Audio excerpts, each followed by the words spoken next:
Following Tuesday's damning January 6th testimony, Senator Ron Johnson has come under intense pressure and scrutiny to answer why he was, or members of his staff, more specifically, trying to deliver a list of fake electors to Vice President Mike Pence. On Tuesday, a reporter caught up to him, and well, this is what happened. How much did you know about what your chief of staff was doing with the alternate slates of electors? No, you're not. I can see your phone. I can see your screen. Can you explain what your chief of staff was doing? Does your chief of staff still work for you, Senator? Can you explain what happened there? Why was your chief of staff even offering this to the vice president? That's a complete non-story. We've issued a statement, and it's a non-story. I don't know what you're even concerned about. Well, they said Non-story. I don't even know what you're talking about. Okay, wait. If it's a non-story, then... Oh, okay, let me just get this straight. If you don't know what they're talking about, you can't then go and claim that it's a non-story. Because if you don't know what they're talking about, you don't have the details, so how can you make the determination if it is a non-story? That doesn't make any sense. Doesn't make any sense at all. And again, that's not a big surprise here. But let me just point out how I really like it when politicians attempt to use the "I'm on the phone" trick. Oh, no, I'm sorry. Oh, I'm really, really busy. I can't talk to you right now, reporter, because I'm on this very, very important phone call, which is, I'm talking to somebody right now. No, you're not. No, you're not. By the way, I'm pretty sure they still use that because in the past they would get away with it.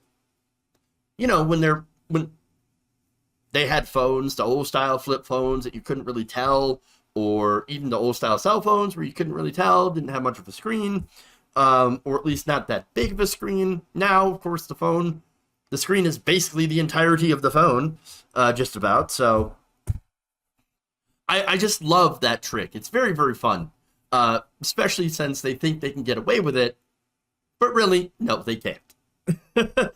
So now that said, on a more serious note, Johnson's got some things to answer for, okay? Because I think that he is lying about not having any idea that this was happening. Again, this is his own staff. So now let me get into the details. So text message exchanges, and this was revealed by the January 6th committee yesterday, showed Johnson's chief of staff on that day, Sean Riley, texting a Pence assistant, Chris Hodgson, to tell him that the senator had an alternate slate of electors pledged for Donald Trump for Mike Pence to review ahead of the certification of which he would be presiding. Now, of course, this is involved in the whole, Green Bay sweep. We go and first Pence doesn't certify the election, and then that creates all sorts of confusion. Right-wing media steps in, also continues to create more confusion, which would allow these alternate slates of electors to be able to basically be to replace having these state governments replace those legitimate electors with the illegitimate electors, the ones who have already pledged to vote for Donald Trump, disenfranchising Biden voters. So now here's what the text messages had said. This is from Riley. Johnson needs to hand something to V. POTUS. Please advise. Hodgson asks, what is it? Riley says, alternate slate of electors for Michigan and Wisconsin because Archivist didn't receive them. Hodgson says, yeah, do not give that to him. So Hodgson was correct. Again, this was Mike Pence's team saying, we're not interested in your crap. But there is a lie in that text thread, by the way, because he says, well, the Archivist didn't receive it. No, the Archivist actually did.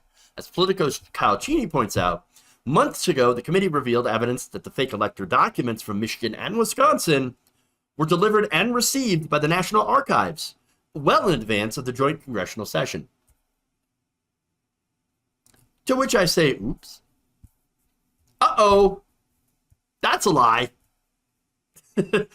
Now, the archivists, when they received this, did not consider them to be legitimate because they weren't. And so they did not hand those over to Mike Pence. So now either his chief of staff is lying to Pence's staff, or he was lied to himself by someone. Who was it? Could have been Ron Johnson? I don't know. Very good questions, very interesting questions, and stuff that we might like the answer to, might be kind of important. You know what I'm saying? So now the archives, again, did get the slate of fake electors in those documents. Again, the question is Ron Johnson, does he just not know what his staff is doing? Oh, yeah, my chief of staff. I had no idea what he was up to. I had no idea that he was sending text messages and trying to deliver a slate of fake electors to Pence's team. I had no idea. Really? That seems a little suspect. It's a little sussy. Very sussy, in fact. And look, the other thing is, Johnson had spread the big lie about the election. He had held rallies. He had talked about this. And so, again, he believed in the voter fraud lie, which, again, led to, or would have led credence to, replacing these electors with fake electors. Now, the other thing that doesn't make sense here is that he claims he doesn't know who delivered that package to him or what it was. But then said, you know what? We're going to give it to the vice president anyway. We're going to try to give it to his staff. Again, super sussy. No, he's lying about it because this is fraud. Look, putting forward these fake electors to ignore the election results in order to help Trump steal an election, that's illegal. But to Johnson says, oh, no, non-story, even though I don't know any of the details and I had no idea what was going on, I think it's still a non-story. No, it implicates your office in a soft coup attempt. That's why you're denying knowledge. No wonder he tried to lie, run away, flee, get away from these reporters, pretend that he's on a phone call. Deny. Ron Johnson knows exactly what he did. Now, is Ron Johnson going to be held accountable? Well, that's another question.